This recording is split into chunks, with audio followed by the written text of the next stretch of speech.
আল্লাহ তাআলা আমাদের উপর কোরআন সুন্নাহ অনুসারে নিজের জীবন গড়ার নির্দেশ দিয়েছেন, নাকি শুধু এতটুকু যে আমরা কোনো কোরআন সুন্নাহর বিপরীতে কোনো আইন মানি না, শুধু এতটুকু বললে হবে না? কোরআন সুন্নাহ দিয়ে আইন দিয়েছে এটা মানতে হবে। কোরআন সুন্নাহ আল্লাহ যা হেদায়েত দিয়েছেন, যা বিধান দিয়েছেন, ওগুলো মানতে হবে। ওগুলো না মানলে দায়িত্ব পালন হবে, ঈমান পুরো হবে, ইসলাম পুরো হবে? কিন্তু এখন আপনি শুনবেন কোরআন সুন্নাহর বিপরীতে, ইসলামী শরীয়তের বিপরীতে কোনো আইন করবে না অমুক দল যদি ক্ষমতায় আসে তারা কোরআন সুন্নাহর বিপরীতে কোনো আইন করবে না। কথা শেষ হলো না অর্ধেক কথা হলো? বলেন স্পষ্ট, এটা কি কথা পুরো হলো না অর্ধেক কথা হলো? অর্ধেক কথা। কোরআন সুন্নাহর বিপরীতে কোনো আইন করবে না, এতে দায়িত্ব শেষ হয় না। আপনি বলুন, আমরা ক্ষমতায় আসলে কোরআন সুন্নাহর বিধানগুলো বাস্তবায়ন করব। আমাদের আইন, আমাদের সংবিধান, আমাদের আদালত কোরআন সুন্নাহর বিধানের অধীনে হবে। যেখানে কোরআন সুন্নাহ বিধান দিয়েছে সেখানে আলহামদুলিল্লাহ আলার রাস ওয়াল আইন, ওখানে আমরা সেটাই বাস্তবায়ন করব।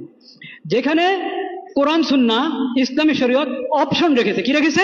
অপশন রেখেছে, মুবাহ, এটা তোমাদের জন্য ওপেন, এখানে তোমরা যোগ উপযোগী, অবস্থা উপযোগী ব্যবস্থা গ্রহণ করতে পারো। এরকম অপশনস অনেক আছে ইসলামী শরীয়তে, যেগুলোকে বলা হয় মুবাহ। শরীয়ত যেহেতু এটা কিয়ামত পর্যন্তের জন্য, এই শরীয়ত এবং সকলের জন্য, কত রুচির মানুষ, কত ভাষার মানুষ, কত রঙের মানুষ, কত প্রকৃতির মানুষ, সবার জন্য এই শরীয়ত। কত অঞ্চলের মানুষ, কত কালের মানুষ। নবী করিম সাল্লাল্লাহু আলাইহি ওয়াসাল্লামের পরে 1450 বছর পার হয়ে গেল, আরো কত বছর বাকি শুধু আল্লাহ জানেন। সবার জন্য একই শরীয়ত আল্লাহ তাআলা দান করেছেন। এই জন্য আল্লাহ তাআলা শরীয়তকে অনেক সহজ সরল শরীয়ত দান করেছেন। ইজি, হালাতের যত পরিবর্তন হোক, অবস্থার যত পরিবর্তন হোক, মানুষের জন্য এই শরীয়ত কখনো কঠিন হবে না। বলেন আলহামদুলিল্লাহ। এই জন্য এই শরীয়তের মধ্যে অপশন অনেক। মুবাহ, ফরজ আছে, হারাম আছে। হারাম বাস, এখানে হাত দিবা না, এটার থেকে দূরে থাকো। আল্লাহ ফরজ করেছেন, ফরজ লঙ্ঘন করবা না। এর বাইরে তোমাদের জন্য অনেক ছাড় আছে। অনেক কি আছে? ছাড়। ওটাকে বলা হয়েছে মুবাহ, ওটাকে বলা হয়েছে আফ, আল আফু, আইন ফা ওয়াও। আফুন মানে হলো ছাড়। শরীয়তের বিধানের মধ্যে শত ছাড়। যেখানে আল্লাহ রাসূল ছাড় দিয়েছেন, আল ইসলামী শরীয়তে ছাড় দেওয়া আছে, সেখানে নিজেদের মন মতে পরামর্শ করে, যেটা যখন যেই এলাকায় যেই জমানায় যেটা উপযুক্ত সেটা করো। ওই ছাড় তো আছে, সেটার জন্য সংসদ, সেটার জন্য কি সংসদ।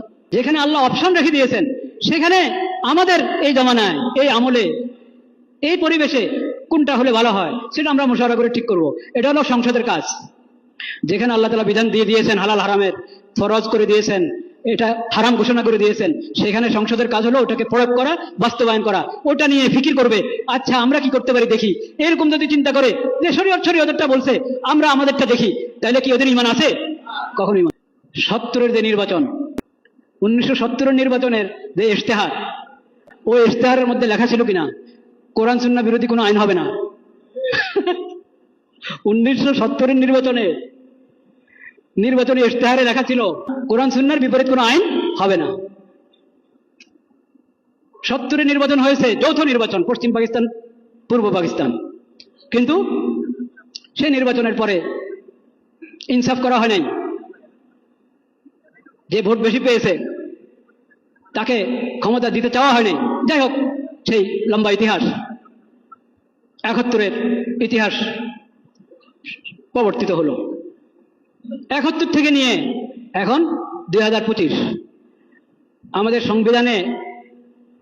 সংবিধানে হোক বা নীতিমালা হোক বা এমনি আইন হোক, কোরআন সুন্নাহ বিরোধী কোনো আইন হবে না, ওই কথা রক্ষা করা হয়নি। এজন্য ওই 70 থেকেই তো মানুষ দেখছে যে বলা হয় একটা, করা হয় আরেকটা। তো কতদিন এই কথা বিশ্বাস করবে মানুষ? এখন এই কথা বললে হবে না, এখন স্পষ্ট কথা বলেন, কোরআন সুন্নাহ যা আছে আমরা ওটা মেনে চলবো। কোরআন সুন্নাহর বিপরীতে কোনো আইন হবে না, এটা তো প্রশ্নে আসে না। কোরআন সুন্নাহর বিপরীতে আইন করলে ঈমান থাকবে নাকি?